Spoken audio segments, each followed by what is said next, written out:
Finally today, there are many weather events which can impact a producer's yield. Flash drought has been around for a while, but was recently defined by a group of scientists and the American Meteorological Society. Market Journal's Maddie McIntosh has more on the story. With the warmth of summer just around the corner, everyone's thinking about what kind of weather this season will bring. Director of UNL's National Drought Mitigation Center, Dr. Mark Svoboda, wants to help producers understand a weather phenomenon called flash drought, which covered 44% of the Southeast in less than a month last season. The critical thing with these flash droughts is timing. You tend to see these in the warm season, and really if they hit during a critical time in the growing season for, say, corn or soybeans, it can have a large economic impact and really decimate crops very quickly.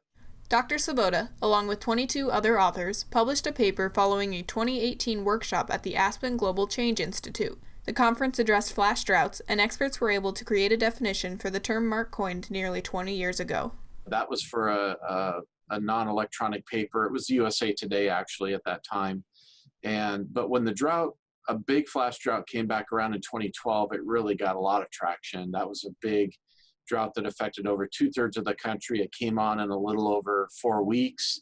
So it was a very different type of drought, but we're trying to define it based on how fast or how rapidly it evolves. Not to be confused with maybe flash flood, where it comes and it's gone just in a few hours or something like that.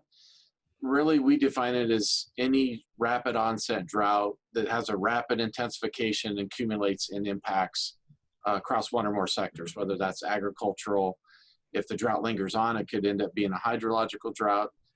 What really sort of compounds the problem, you see sort of this issue of droughts that develop this quickly tied to things like heat waves. And this is more like hot, windy, dry, sunny conditions, high evapotranspiration rates, and it really just sucks the water out of the system much more quickly. When it comes to predicting flash droughts, it can be difficult as the droughts don't always reflect the same circumstances as each other. You just can't compare them easily to one another based on when did they start, how fast did they grow, how fast did they intensify, how long did they last, what caused them to end, and then how large of an area do they cover. All of those variables are different every single drought. And so that's what makes them very difficult, A, to forecast, and B, get everybody on the same page when you're talking about defining the characteristics of these types of droughts.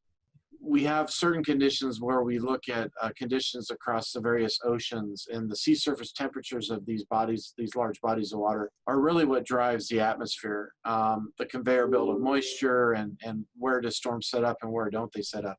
And that's where we can get into sort of the flash drought arena, where it's more of the subseasonal forecasting on the order of what's going to happen in the next week, 2 weeks, or 4 weeks.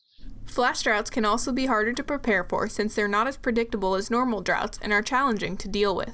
They typically would happen during the season, so it's not like you could have made different decisions 3 months ago in regards to seed type and things that might be beyond your control once that crop's in the ground. But drought's very challenging to deal with because of that. Just for that reason, we just can't see it coming on a satellite image like we do a hurricane or a radar like we do a tornado. Reporting for Market Journal, I'm Maddie McIntosh. Mark also tells Maddie that ongoing changes to technology within the drought monitor will help to better predict flash droughts in the future.